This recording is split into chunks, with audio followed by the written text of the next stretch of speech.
Describe Grand Rapids in 2 sentences. Oh, 2 sentences. Um, Grand Rapids is a generous, compassionate community, comma, filled with people who care deeply. And Grand Rapids is a vibrant and growing community that is now on the map. I mean, you've been part of that process of putting it on the map. I mean, Yeah. you've been in city government here for 19, as you mentioned, 19 years. Yeah. Talk to me about where you saw Grand Rapids when you first became an elected official. Oh, so I was first elected in 2005 as a second ward city commissioner, and Grand Rapids did look quite a bit different. For me as commissioner, though, what was apparent is that for a whole host of reasons, it was the beginning of the Great Recession.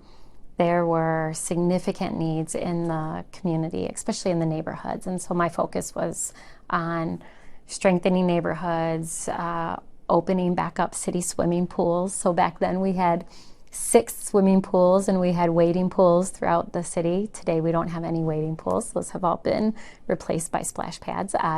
But we had dilapidated parks. We had streets that were falling apart. We had sidewalks that were disconnected. Uh, we had neighborhood business districts and corridors that had, you know, significant vacancies. Downtown wasn't as vibrant as it is today. So it was a city that needed, in my opinion, quite a bit of energy and reinvestment. You're the first female mayor, right? I am. What went through Yeah. your mind then and now turning out, the fact that they reelected you? What goes through your mind looking back now? What would you tell yourself Oh. back then? Oh, what would I tell myself? Well, I would tell myself to be prepared for anything. I think, I think having served as a commissioner for 10 years, I think I walked into serving as mayor thinking I had some pretty good experience under my belt and had a sense of what to expect. And it was it was it was way more complex than I anticipated. I had served with Mayor Hartwell for 10 years.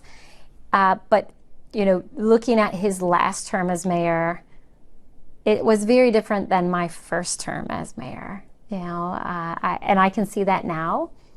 Even I've been meeting regularly with Mayor-elect LeGrand, and, my experience as mayor is very different than what his is going to be next January as a new mayor. The issues are a little bit different. The learning curve is different. The people you serve with are different.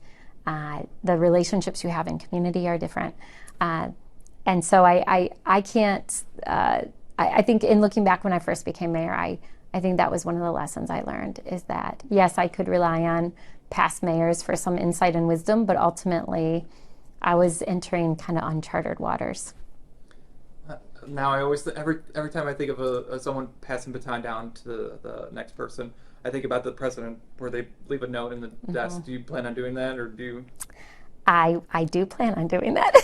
So my predecessor as a city commissioner did that for me, and then Mayor Harwell did it for me as well.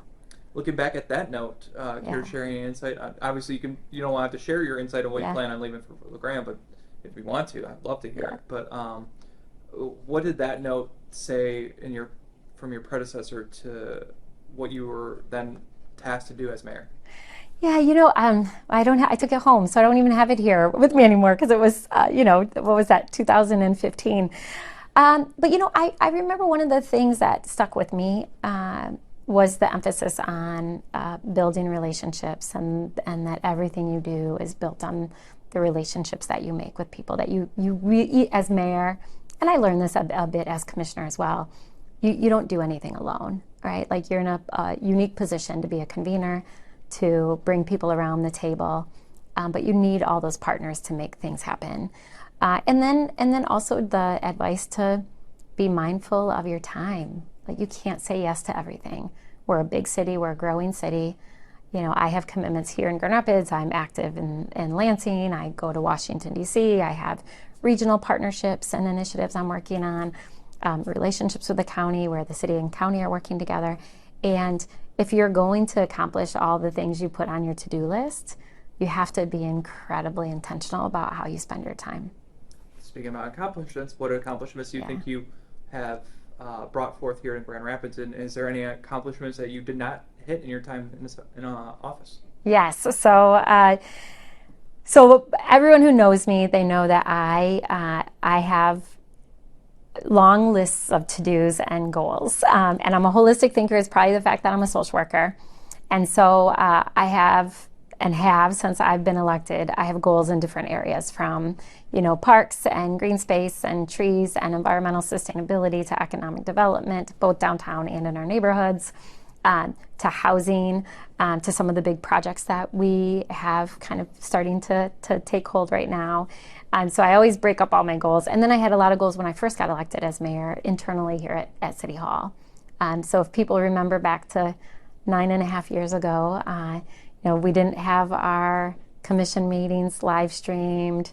One of my first goals out the gate was to turn the City Hall into a digital City Hall so that you didn't have to physically come here to pay your water bill or refuse or to attend a meeting so some of that we've done. Still more to do, obviously, because social media is a changing.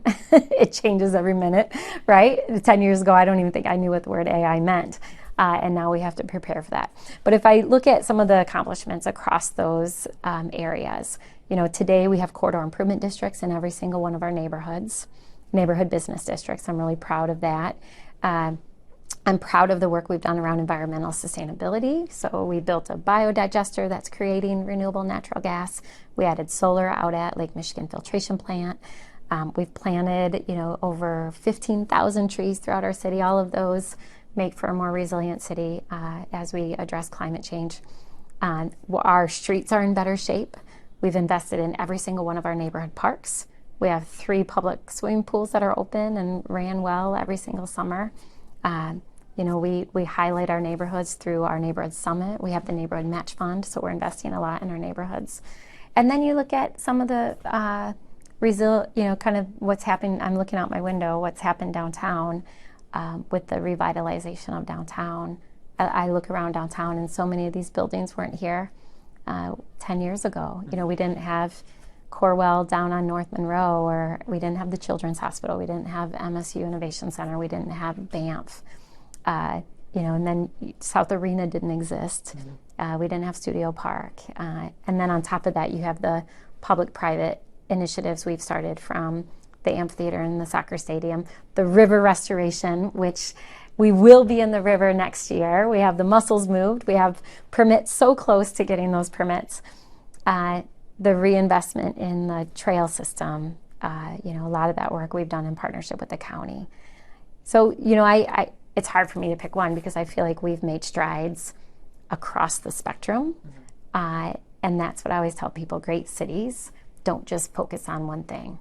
They realize they need to be a great place for families, for individuals, for people to start a business, grow a business. They need to be able to attract talent. They need to be able to attract companies. They need to be a place where people feel connected. They need to have things to do, which is why all these, activation events that we do and these investments into the amphitheater and soccer stadium are so critical. We want people who grow up here to want to stay here. And we want people who move away, we want them to come back. And I think that's some of the work that we've done that I think all of us should be proud of. Obviously, it's not been rosy the whole time you've been in office. Obviously, oh goodness, no. Obviously, we had the riots in 2020. Yeah. And we had obviously the Patrick Miller. Obviously, you can't get into it because it's still a case that still needs to be settled. Looking back at those times, how do you think you handled those situations, and did you learn anything from those situations? Yeah, and you can throw COVID in there too. Oh yeah, that's right. That little pandemic. I feel like I'm always learning, and I'm sure there are. You ask anyone, and I'm sure they would be sure to give me things that I could have done better. And I think, looking back, especially on these past 4 years, whether it was figuring out how to respond quickly when COVID pretty much shut down our community and people were forced to stay at home, to the civil unrest, to the unbelievable destruction that happened downtown, sitting in the seat and having to make a decision about, putting in a curfew and calling the governor and asking for help and having the National Guard come and help us, having lengthy conversations about policing and how do you build relationships with community, having people in our community who wanted to defund the police, and I was very clear that I wasn't supportive of that. And then the tragic killing of Patrick Leoya, and all of those things were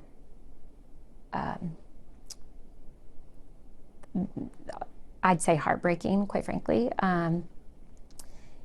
and trying to figure out how to bring community together when there was so much pain and anger and distrust.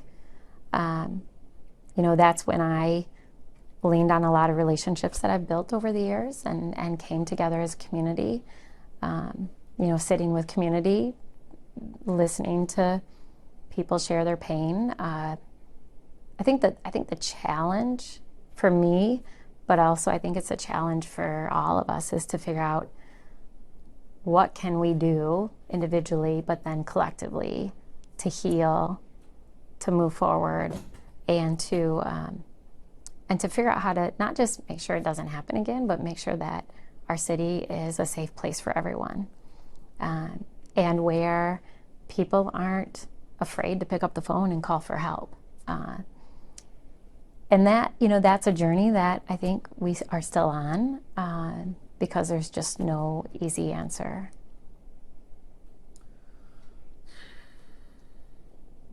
I go back to the answer where you were like looking out the window and seeing how it's kind of gone up.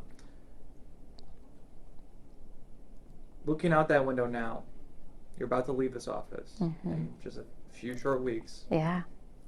Is there anything that you want to see be done in the next, 10, 15 years? What would you like to see? Oh, goodness, 10, 15 years. That's a great question.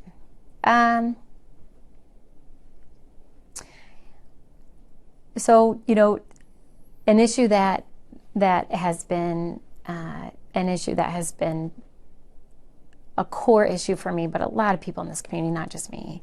I talked about it in my very first day of the city address, was how do we truly become a city that is a great place for everyone? There are deep racial disparities that still exist in our city. I think we've made progress in some areas. I'm proud that we now have a Promise Scholarship, so any student who graduates from high school in our city can go to community college at no cost. I think we started to break down some barriers around education and workforce development. I think we've invested in some of our neighborhoods of focus, neighborhoods that have for many, many years, decades, I would say, haven't been invested in. I think you're starting to see some of that investment now. How do we make sure that we do that and people aren't displaced, but people can continue to call those neighborhoods home even with that kind of investment? I think that's going to be a challenge. So my hope is that we continue to provide opportunity for people in every single neighborhood. That's one of my hopes, and I have really a lot of faith that the next mayor will work on that. I'd like to see us move forward on some of our big plans, and not just do the lower reach of the river, but also the upper reach, and connect all those trails and invest in those public spaces.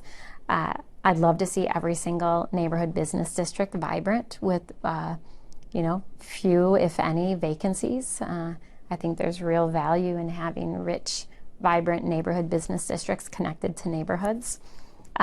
Downtown, one of our big goals is to reach that goal of having 10,000 people living downtown. We know that that's a tipping point that would support a higher level of retail and restaurants downtown and really create more of a vibrant retail and commercial district downtown. And I really hope we continue to be a city where entrepreneurs can start a business, grow their business, and scale up if they want to. I think that's what makes our city unique, is that we are a city filled with locally owned, unique businesses.